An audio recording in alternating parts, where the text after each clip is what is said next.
flanked to my left is Special Agent Charge Harold Shaw, Boston Office of the FBI. Ed David, Chief of our Homicide Unit here, Assistant District Attorney, Commissioner Billy Evans, and Sergeant Detective John Ford, who was leading the fitted portion of the investigation. So thank you very much again for being here.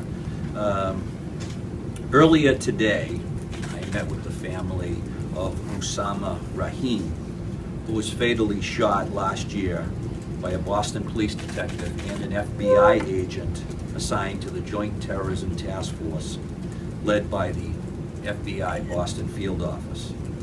I informed Mr. Rahim's family and their attorneys today that I would not be seeking criminal charges in connection with his death.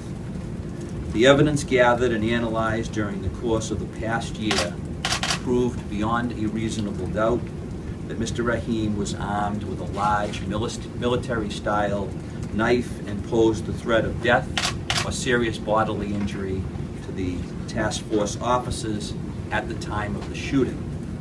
Their use of deadly force was a lawful exercise of self-defense and defense of others. This is the very same standard that I've applied when declining to charge 3 civilians in the past 5 years who used deadly force to defend themselves against death or serious bodily injury.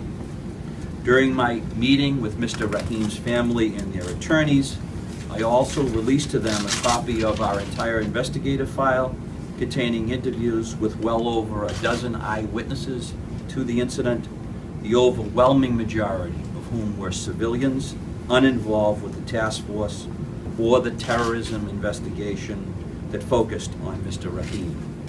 The file also includes a complete transcript of Boston Police dispatch recordings from that morning, every report generated by the responding officers and investigators, and the footage from every surveillance camera at the scene, all of which were privately owned and privately maintained.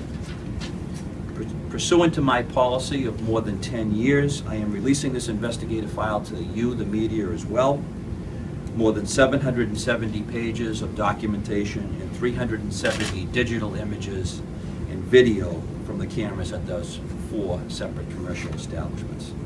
To my knowledge, this level of transparency in fatal police shootings is unique to my office and unparalleled across the country. But because of the unusual nature of this case, which involves an ongoing prosecution of 2 men on federal terrorism charges, certain documents cannot be released, including the sworn statements of the surveillance team that encountered Mr. Rahim. But I want to reiterate that these materials were available to me and my team during our investigation. They were scrutinized very carefully and we applied our legal analysis to that information as well, and they are fully consistent with the physical evidence, the camera footage, and the eyewitness statements that we're making available to you.